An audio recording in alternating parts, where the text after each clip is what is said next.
name is Kyle Konkol, Kylekonkol. Can you pull the mic just a little bit closer to you? Sure. Thanks. You may proceed. Thank you, Your Honor. Sir, can you tell the jury what it is you do for a living? I'm a forensic scientist for the Michigan State Police at the Grand Rapids Forensic Laboratory. And as part of your work as a forensic scientist with the Michigan State Police, do you have any particular areas of specialization? I am mainly employed as a forensic scientist in the body fluid identification unit, but I also serve a role on the crime scene response team. And what is the crime scene response team?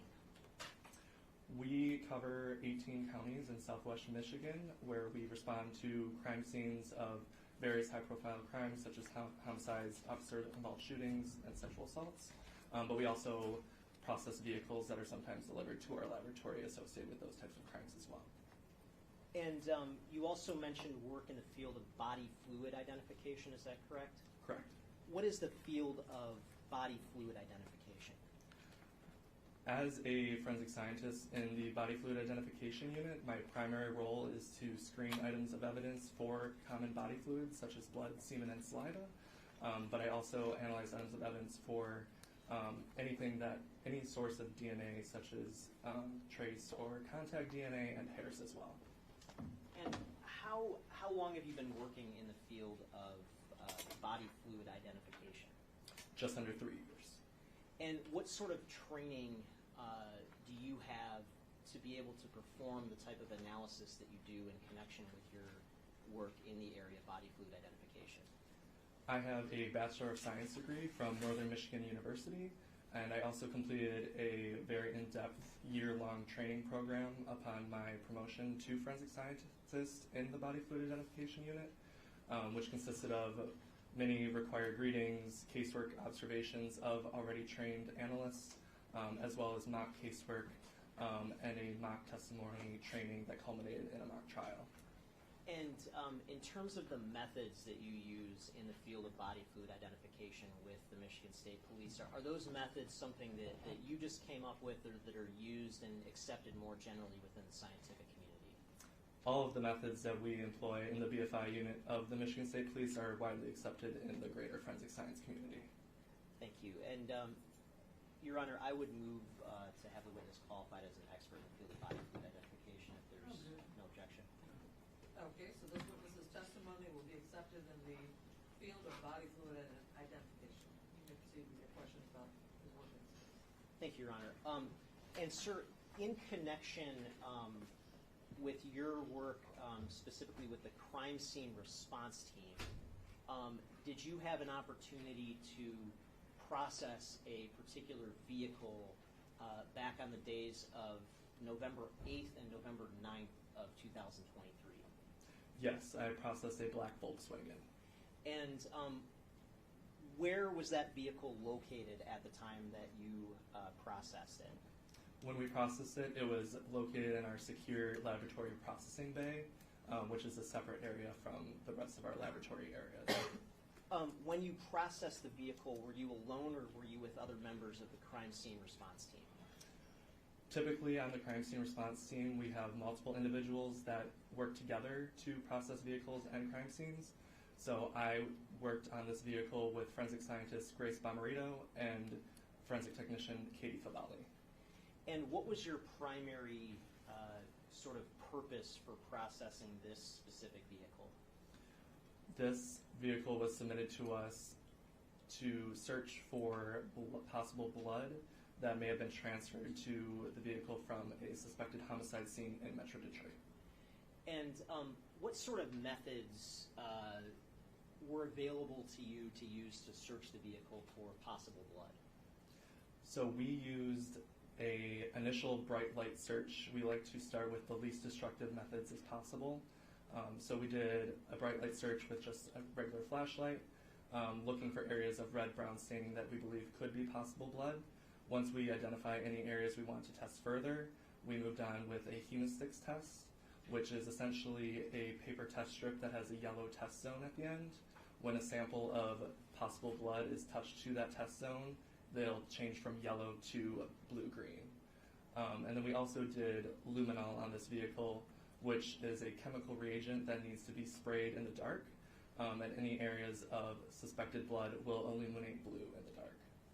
Okay, and other than those methods, was there anything else that you and the rest of the team did to search for possible blood in the vehicle?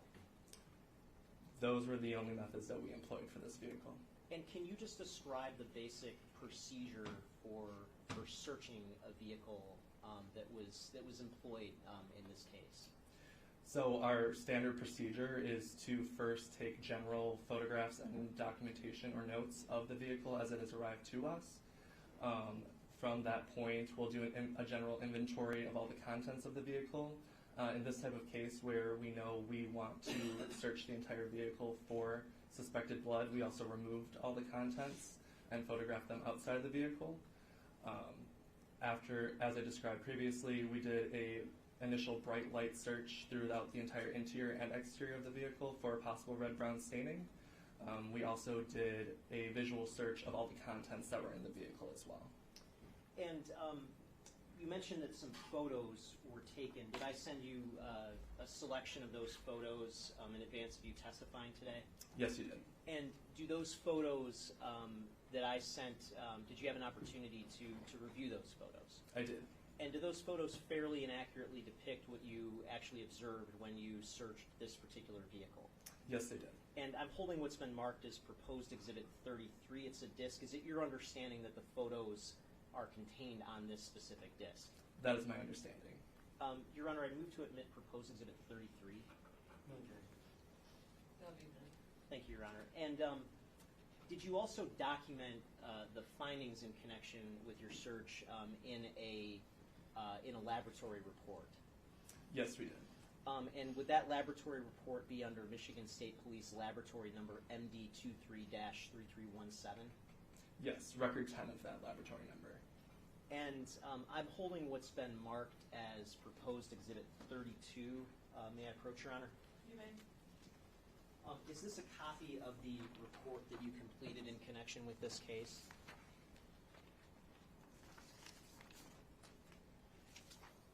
Yes, this is a copy of my report.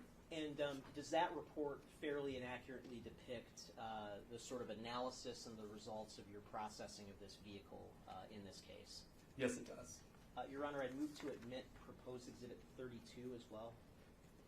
No, People's 32 will also be admitted.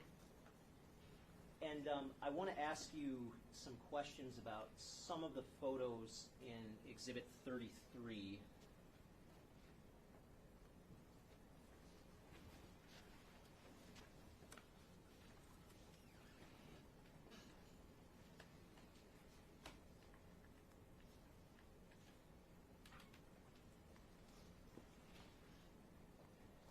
So if we look at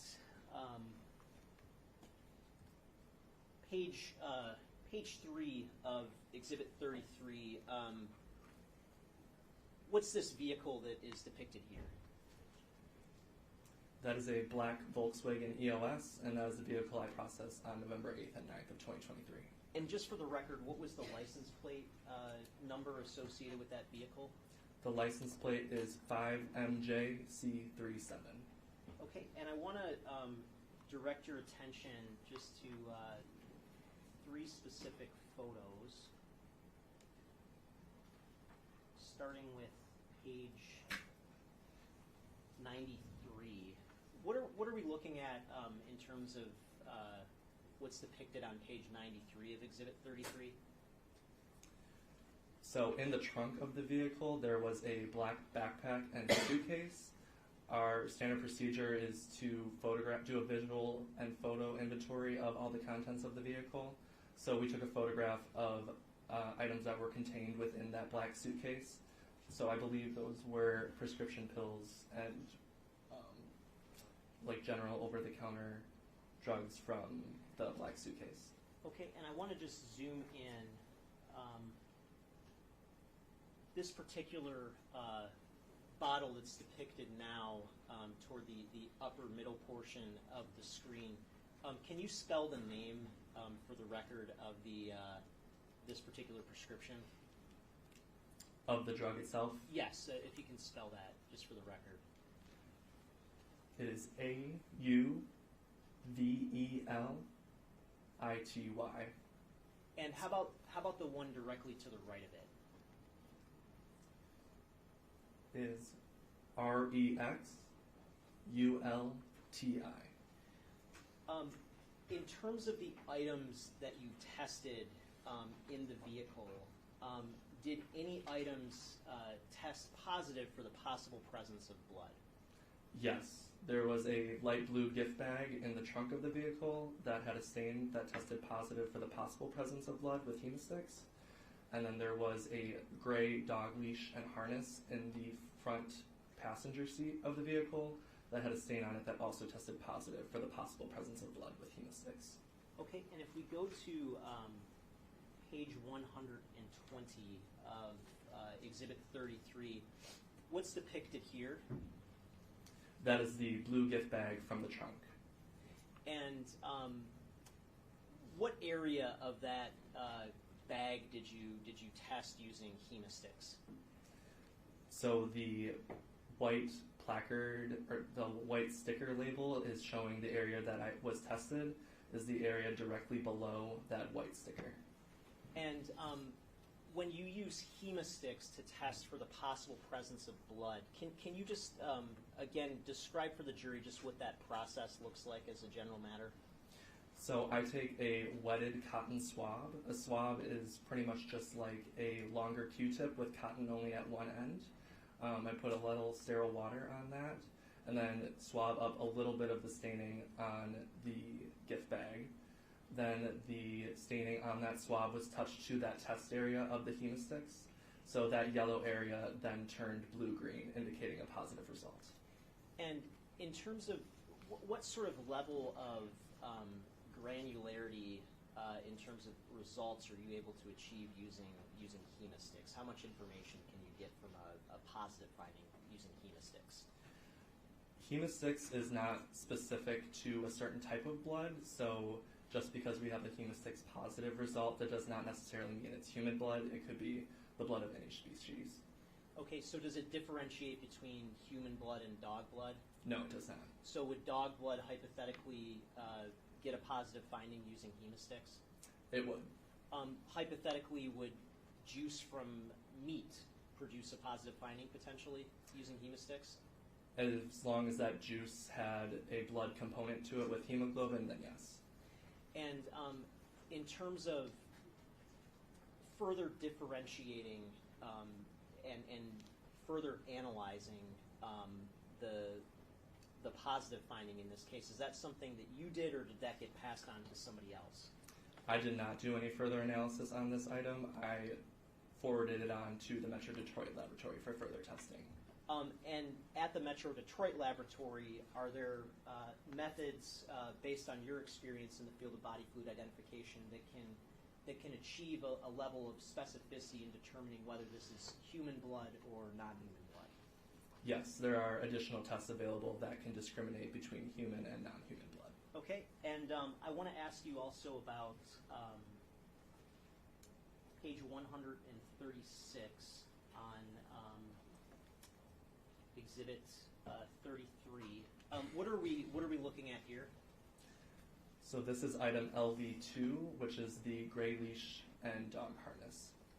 And did you use hemosticks to test for the possible presence of blood on that item? I did. And what was the result on that item? It was hemosticks positive as well. Okay.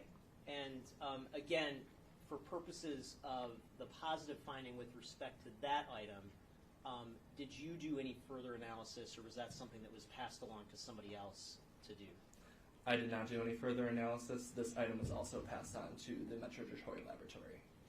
And other than these two items that we've discussed, the gift bag and the dog leash harness, did you locate any possible or suspected blood on any other items or in any other areas of the car? There were areas throughout the vehicle that tested luminol positive, so the blue glowing test that I discussed previously. but we followed all of those areas up with hemosticks because it's more discriminatory for blood than luminol is, and all of those indicated a negative result. So there were no additional areas that were collected that were blood positive or positive for the possible presence of blood throughout the vehicle. And how thoroughly would you say this vehicle was searched? I would say very thoroughly.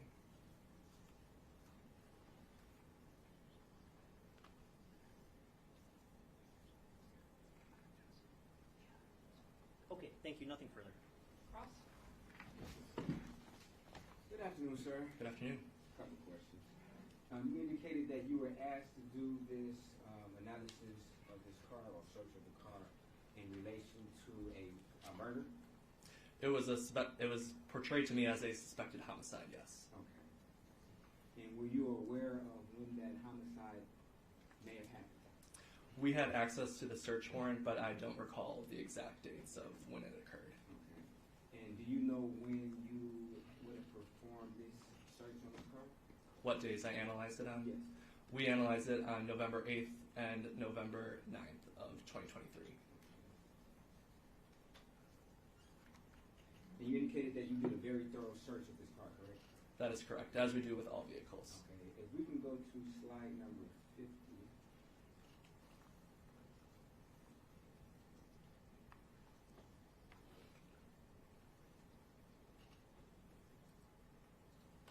And just for the record, can you indicate what that blue object is that was found inside of the front passenger floor here?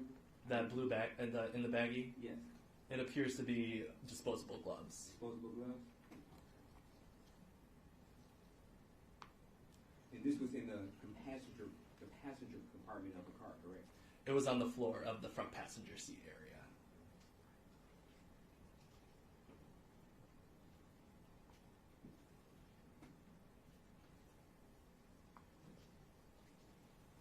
Would you agree or describe these gloves as blue surgical gloves, possibly? Somebody could describe them as that, but I would just call them disposable gloves. Okay. Did you do any further analysis on these gloves? We did not.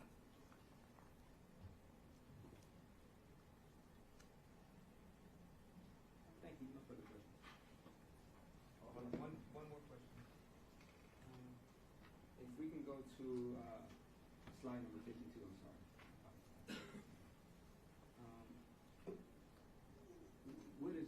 What did that appear to be, this black object? What is that? We described it in our notes as a black mat. We didn't know for sure what it was, though. It's a mat? A mat, yes. Okay.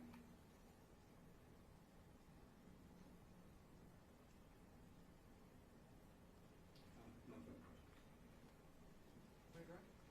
questions. Did you observe any suspected blood visually on the blue gloves? We did not. Thank you. Any further questions from the jury? I don't see any hands. Thank you, sir. You may step down. Just to confirm, I am released. Yes. Will you approach? Yes.